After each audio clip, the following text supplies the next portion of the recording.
ख्रिस्त बुद्ध झरतुष्ट्र महावीर मानव संता मानव्याचे दीपस्तंभ दीन दीन होऊन त्यांचे वंदुया।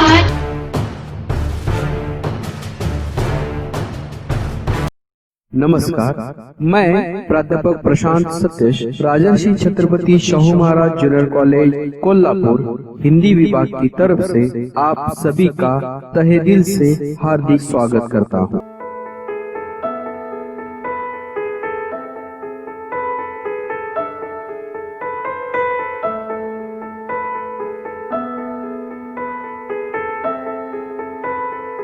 दूरदर्शन तथा रेडियो कार्यक्रम का संचालन।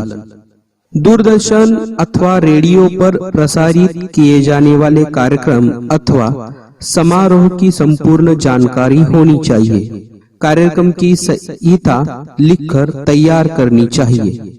उसके पश्चात कार्यक्रम का प्रारंभ करना चाहिए और धीरे धीरे उसका विकास करते जाना चाहिए। भाषा का प्रयोग कार्यक्रम और प्रसंगानुसार किया जाना चाहिए। रोचकता और विभिन्न संदर्भों का समावेश कार्यक्रम में चार चांद लगा देता है। देखिए, दूरदर्शन अथवा रेडियो पर जो कार्यक्रम प्रसारित किए जाते हैं उन कार्यक्रम की संपूर्ण जानकारी होनी चाहिए। उस कार्यक्रम की जो संहिता है वह लिखकर तैयार होनी चाहिए, क्योंकि अगर आपके सामने वह संहिता लिखकर तैयार हो तो आप उस कार्यक्रम को अच्छी तरह से प्रसारित कर सकते हैं। कभी कभी रेडियो पर ऐसे कार्यक्रम होते हैं जो ऑन एयर होते हैं, यानी कि आप जब बोलते हो तभी वह कार्यक्रम प्रसारित होते हैं।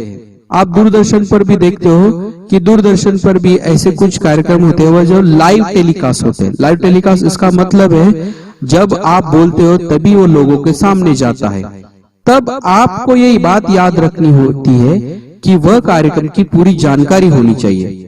अगर सामने वाले देखने वाले प्रेक्षक अथवा सुनने वाले श्रोता अगर आप कार्यक्रम सुन रहे या देख रहे तो आपकी सारी जो गलतियां है उस कार्यक्रम को बिगाड़ दे सकती है। इसीलिए आप जब अगर रेडियो अथवा दूरदर्शन पर कार्यक्रम का सूत्र संचालन करते हो तो आपको ये पूरी जानकारी होनी चाहिए किस तरह कार्यक्रम होने वाला है। ये सारी जानकारी आपको होनी चाहिए। जब आपके पास ये कार्यक्रम की संहिता लिखकर तैयार हो तो आप उस कार्यक्रम को धीरे धीरे उसका विकास हो सकता है, यानी कि वो धीरे धीरे वो कार्यक्रम आगे बढ़ सकता है। जैसे देखिए इस तरह। नमस्कार, मैं रवीश कुमार। मैं जब मर जाऊं तो मेरी अलग पहचान लिख देना, लहू से मेरी पेशानी पे हिंदुस्तान लिख देना। यह शेर राहत इंदौरी का है। कोरोना ने हमसे एक जिंदा दिल और बहादुर शायर छीन लिया। उर्दू के प्रोफेसर रहे, मुशायरे पर ही पीएचडी की और उसकी बारीकियों को ऐसे समझा कि जिस भी महफिल में गए राहत इंदौरी ने बादशाहत के झंडे गाड़े। अगर कार्यक्रम के दौरान भाषा का प्रयोग और प्रसंगानुसार और कार्यक्रम के अनुसार आप करते हो तो उस कार्यक्रम में और भी चार चांद लग सकते, यानी कि उस कार्यक्रम की भाषा और रोचकता विभिन्न संदर्भ के साथ आप अगर कार्यक्रम में समावेश करते हो तो वह कार्यक्रम और भी अच्छा होने लगता है। तो दूरदर्शन और रेडियो पर कार्यक्रम करते समय आपको ये बात महत्वपूर्ण याद रखनी होनी चाहिए। स्मरण रहे, सूत्र संचालक मंच और श्रोताओं के बीच का कार्य करता है। सूत्र संचालन करते समय रोचकता, रंजकता, विविध प्रसंगों का उल्लेख करना आवश्यक होता है। कार्यक्रम अथवा समारोह में निखार लाना सूत्र संचालक का महत्वपूर्ण कार्य होता है। कार्यक्रम के अनुसार सूत्र संचालक को अपनी भाषा और शैली में परिवर्तन करना चाहिए। जैसे गीतों का अथवा मुशायरे का कार्यक्रम हो तो भावपूर्ण एवं सरल भाषा का प्रयोग अपेक्षित है। तो व्याख्यान तथा वैचारिक कार्यक्रम में संदर्भ के साथ सटीक शब्दों का प्रयोग होना आवश्यक है। सूत्र संचालन करते समय उसके सामने सुनने वाला कौन है इसका भी ध्यान रखना आवश्यक है। याद रहे, सूत्र संचालक जो है वह मंच और श्रोताओं के बीच सेतु का कार्य करता है। सूत्र संचालन करते समय अगर आप रोचकता, रंजकता और विविध प्रसंगों का उल्लेख करना चाहते हो तो अवश्य कीजिए, क्योंकि इससे कार्यक्रम में निखार लाना महत्वपूर्ण होता है। कार्यक्रम के अनुसार अपनी भाषा और शैली में परिवर्तन होना चाहिए। जैसे गीता और मुशायरों का कार्यक्रम हो तो भावपूर्ण एवं सरल भाषा का प्रयोग अपेक्षित है। जैसे देखिए इस तरह बुलाते उन्हें जो वो पीछे हमारे छुपे रिश्ते में साहब, झज्जर नाम की एक जगह हरियाणा में, जहाँ पे एक टीचर है मास्टर महेंद्र साहब, और वो कमाल की हास्य कविताएं करते हैं। हमने कहा भाई महेंद्र साहब आप क्या झज्जर में रहेंगे, यहाँ तक नहीं आएंगे, सारे देश को नहीं बताएंगे कि आप कितने बड़े छुपे रिश्ते में? बोले मैं आ जाता हूँ। तो भाई आ जाइए, जरा जोरदार तालियां मास्टर महेंद्र के लिए। कोई व्याख्यान अथवा वैचारिक कार्यक्रम हो तो उस कार्यक्रम में आपके पास संदर्भ होनी चाहिए, सटीक भाषा का प्रयोग भी होना चाहिए। इससे क्या होता है, आप अगर इसका फायदा इस कार्यक्रम में उठाते हो तो सूत्र संचालक के तरीके से या सूत्र संचालक एक तरीके से उस कार्यक्रम में चार चांद लगा देता है। सूत्र संचालन करते समय आपको ये बात याद रखनी होनी चाहिए कि कार्यक्रम कौन सा है और उसको सुनने वाले कौन है या उस कार्यक्रम को देखने वाले कौन है। अगर आप इसकी तरफ ध्यान रखेंगे तो उस हिसाब से आप कार्यक्रम में भाषा और शैली में परिवर्तन कर सकते हैं, और उसके साथ विविध कार्यक्रमों में आप संदर्भ के साथ सटीक शब्दों का प्रयोग करते हो तो वह कार्यक्रम लोगों को याद भी रहेगा और वह कार्यक्रम लोगों के दिल तक पहुंचेगा। अच्छे मंच संचालक के लिए आवश्यक है अच्छी तैयारी। वर्तमान समय में संगीत संध्या, बर्थडे पार्टी या अन्य मंचीय कार्यक्रमों के लिए मंच संचालन आवश्यक हो गया है। मैंने भी इसी तरह के अनेक कार्यक्रमों के लिए सूत्र संचालन किया है। जिस तरह का कार्यक्रम हो तैयारी भी उसी अनुसार करनी होती है। मैं भी सर्वप्रथम यह देखता हूँ कि कार्यक्रम का स्वरूप क्या है, सामाजिक, शैक्षिक, राजनीतिक, कवि सम्मेलन, मुशायरा या सांस्कृतिक कार्यक्रम।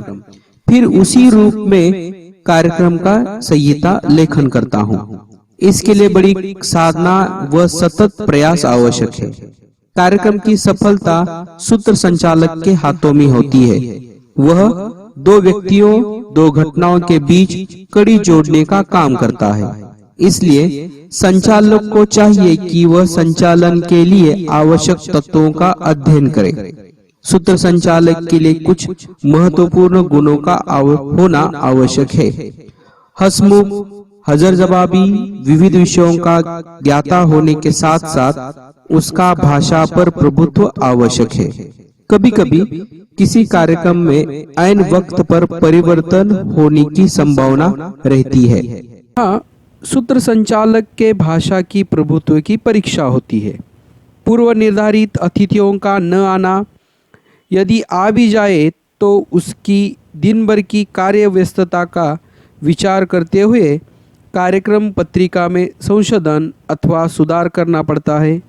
आयोजकों की ओर से अचानक मिली सूचना के अनुसार संहिता में परिवर्तन कर संचालन करते हुए कार्यक्रम को सफल बनाना ही सूत्र संचालक की विशेषता होती है।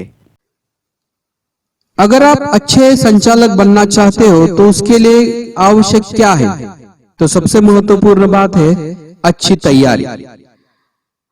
आजकल के समय में संगीत संध्या, बर्थडे पार्टी या अन्य मंची कार्यक्रम के लिए मंच संचालन आवश्यक हो गया है। मैंने भी बहुत सारे कार्यक्रमों के लिए सूत्र संचालन किया है।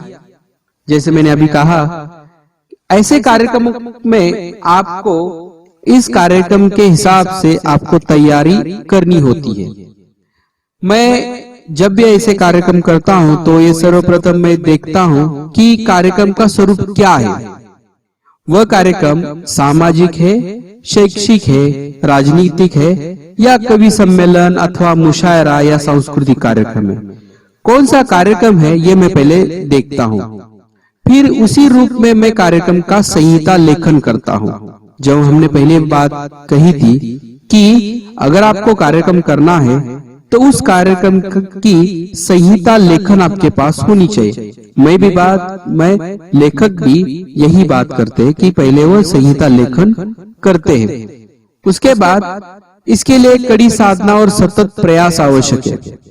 लेखक क्या कहते हैं कि आपको अगर कार्यक्रम की संहिता लेखन करनी है या कौन सा कार्यक्रम में देखकर आपको संहिता लेखन करना है, तो आपको इसके लिए सतत प्रयास की आवश्यकता होती है, क्योंकि कोई भी कार्यक्रम हो वो सफल होने के लिए वो सारी जो जिम्मेदार होता है वो सूत्र संचालक ही होता है, क्योंकि वह दो व्यक्ति दो घटनाओं के बीच की कड़ी जोड़ने का काम करता है। सूत्र संचालक जो होता है वह दो व्यक्ति अथवा दो घटनाओं के बीच एक कड़ी जोड़ने का वो काम करता है। आपको ये भी बात याद रखनी है कि सूत्र संचालक के पास कुछ महत्वपूर्ण गुणों का होना आवश्यक है। जैसे वह हंसमुख होना चाहिए, विविध विषयों का वह ज्ञाता भी होना चाहिए, और उसके साथ सबसे महत्वपूर्ण उसका भाषा पर प्रभुत्व होना चाहिए। आपकी भाषा अगर सरल हो, सटीक हो और लोगों के दिल को छूने वाली हो तो वह कार्यक्रम सफल होता है। कभी कभी किसी कार्यक्रम में ऐन वक्त पर परिवर्तन होने की संभावना रहती है, तो आपको ये बात सूत्र संचालक के पास ये महत्वपूर्ण बात होती है, क्योंकि उस समय सूत्र संचालक के भाषा की प्रभुत्व की परीक्षा होती है। क्योंकि कार्यक्रम पर ऐन वक्त पर जब परिवर्तन होता है तो वहां बहुत गड़बड़ी होती है, किंतु वहां संचालक ही उस कार्यक्रम को सरलता से आगे लेकर जाता है।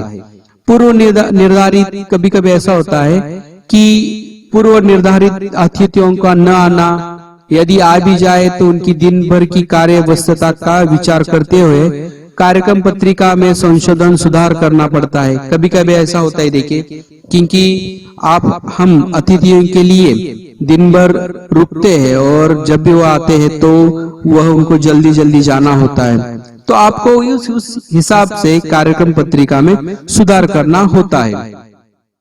आयोजकों की ओर से अचानक मिली सूचना के अनुसार भी संहिता में परिवर्तन कर उस कार्यक्रम का संचालन करना होता है, तभी आप कार्यक्रम को सफल बनाने के लिए तैयार हो जाते हो। देखिए, आपकी कार्यक्रम के संचालक की तौर से आपकी परीक्षा वही होती है जब कार्यक्रम में ऐसी कोई अड़चने पैदा होती है, जैसे अतिथियों का न आना या उनको उस कार्यक्रम में थोड़ा बदलाव करना होता है। तो आपको अच्छे कार्यक्रम संचालक होने के लिए ऐसे प्रसंगों में आप किस तरह कार्यक्रम को संचालन करते हैं उस पर आपका अच्छा संचालक होना या न होना ये निर्भर होता है। तो आपको उस हिसाब से थोड़ा आपके संहिता को सुधार लेना चाहिए, उसमें परिवर्तन भी होना चाहिए, उसको परिवर्तन के लिए तैयार भी आपको रखना चाहिए। सूत्र संचालक का मिलनसार होना भी आवश्यक होता है। उसका यह मिलनसार व्यक्तित्व संचालन में चार चांद लगाता है। सूत्र संचालक को विविध विषयों का ज्ञाता भी होना चाहिए। यदि सूत्र संचालक भौतिकीय विज्ञान, परमाणु विज्ञान जैसे विषयों और विभिन्न राष्ट्रीय अंतर्राष्ट्रीय नेताओं के सामने कार्यक्रम का संचालन करता है तो संबंधित राष्ट्र तथा विषयों का ज्ञाता होना आवश्यक है।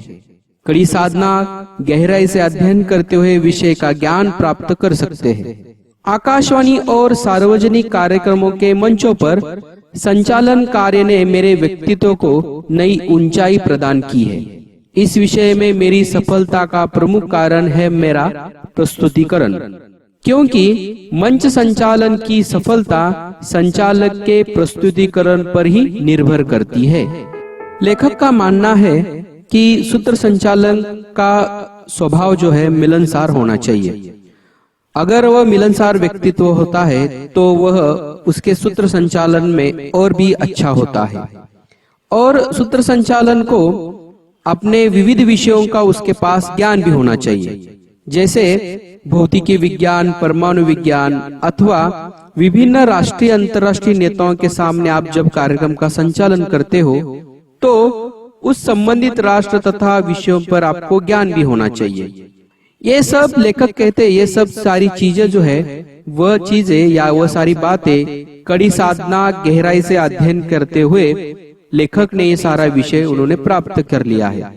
जब वो आकाशवाणी के और सार्वजनिक कार्यक्रमों के मंचों पर वह संचालन कार्य से उनके व्यक्तित्व को और ऊंचाई प्रदान की है, क्योंकि जो संचालन का विषय होता था उस विषय में वह बहुत सारा अध्ययन करते थे, उसके बाद ही संहिता लिखकर वह उस कार्यक्रम में सम्मिलित होते थे। तो इसीलिए वह कहते हैं कि कोई भी विषय में सफलता पाने के लिए आपको कड़ी साधना गहराई से अध्ययन की आवश्यकता है। अगर आप सफलता पूर्वक संचालन करना चाहते हो तो आपको उस कार्यक्रम के संबंधित विषयों पर गहराई से ज्ञान होना चाहिए, आपको अध्ययन करना चाहिए और उसी हिसाब से आपको संहिता भी लिखनी चाहिए, तभी ये सारी बातें सफल हो सकती है।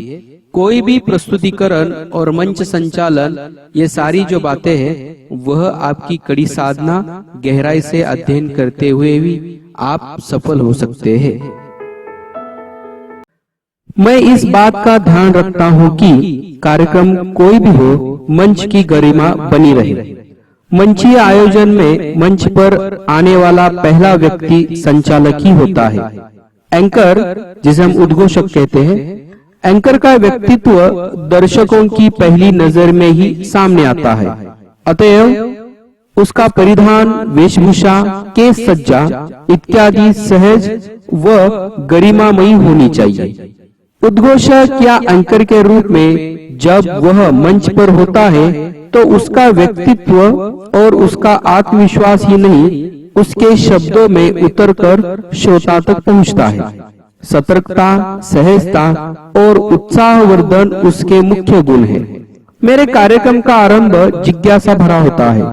बीच बीच में मैं प्रसंगानुसार कोई रोचक दृष्टांत, शेरो शायरी या कविताओं के अंश प्रयोग करता हूँ।